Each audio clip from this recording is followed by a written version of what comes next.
Assalamualaikum warahmatullahi wabarakatuh. Salam. Om Swastiastu. Nama budaya, salam kebajikan, dan salam sejahtera untuk kita semua. Halo rekan-rekan. Perkenalkan, kami dari kelompok 8 Bahasa Indonesia akan mereview salah satu museum di wilayah Jakarta Barat, tepatnya di wilayah Kota Tua. Museum tersebut bernama Museum Seni Rupa dan Keramik. Selamat menyaksikan.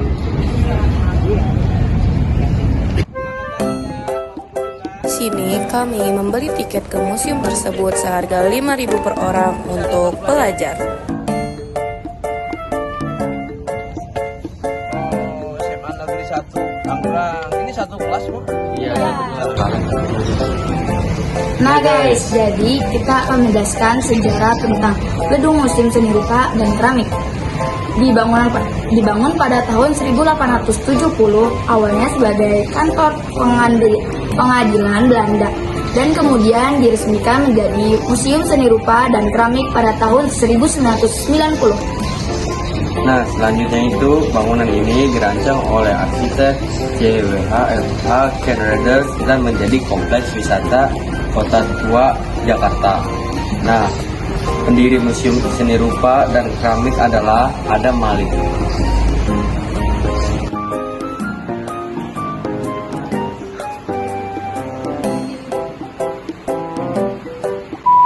Di dalam museum terdapat banyak jenis lukisan.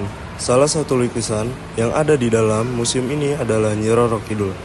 Lukisan pemandangan dari Raden Saleh, gunung berapi meletus, dan lain-lain. Nah, kalian tahu nggak guys, kalau di museum ini ada 2 karya yang disajikan. Yang pertama ada seni rupa, yaitu ada lukisan patung, grafis, batik lukis, sampai totem kayu. Lukisan dari berbagai zaman, mulai masa Raden Saleh, persagi, penduduk Jepang, sampai seni modern. Lalu seniman terkenalnya ada Raden Saleh, Avandi, Hendra Gunawan, dan S. Sujono dan Dullah. Yang kedua ada keramik. Ada keramik tradisional dari banyak daerah di Indonesia, salah satunya ada Aceh, Yogyakarta, Bali, Lombok, dan lain-lain. Juga keramik asing dari Cina, Jepang, Thailand, dan Eropa. Yang paling bersejarah adalah keramik peninggalan Majapahit pada abad keempat. Gerabah sudah diproduksi di museum ini dari tahun 3000 sampai 5000 sebelum Masehi, dan lebih awal lagi sekitar 4000 sebelum Masehi. Kini juga terdapat beberapa peninggalan dari kapal karam di tahun 80-an.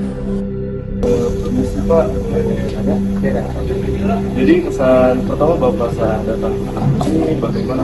Intens ya, lumayan ya. Banyak ya sebenarnya dulu itu jadi peraturan, tapi sekarang nggak ada dari yang mengalami dari sama mungkin daun ya, banyak balik lagi ke masa dulu lah. Apalagi kawasan Kota Tua kan mendukung. Pertanyaan selanjutnya Pak, menurut Bapak pembuatan gerabah itu susah atau tidak?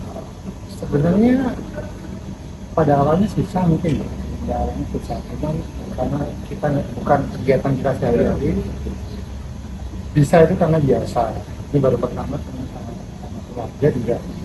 Awalnya mungkin sulit ya mengkombinasikan, mengoperasikan alat sambil membentuk terus, tapi saya yakin semua orang bisa. Pertanyaan terakhir Pak, karya apa yang paling membuat Bapak tertarik di museum ini? Ada atau tidak, atau sekedar berkunjung saja? Tembikar ya, tembikar dari zaman dulu yang ketemu di laut, di kapal karam itu sebenarnya cuma menunjukkan kalau misalnya dulu itu memang benar-benar menjadi alat ya. Dan ditemukan di kapal yang karam ini sesuatu ya. Karena kapal karam kan pasti biasa laut ngambilnya pasti kan ekor banget, dan pemerintah tuh juga sudah mengeluarkan dana yang nggak sedikit juga mengeluarkan tembikar dari dalam laut, mempreservasi, menyimpan sampai dengan bisa kita nikmati bersama. Boleh Pak, segitu saja. Terima kasih. Oke, cukup sekian dari kami untuk Museum Keramik di Jakarta Barat ini. Dan semoga kita juga sama-sama belajar untuk mengenai seni-seni rupa yang ada di museum tersebut. Oke, cukup sekian dari kami. Wassalamualaikum warahmatullahi wabarakatuh. Dadah.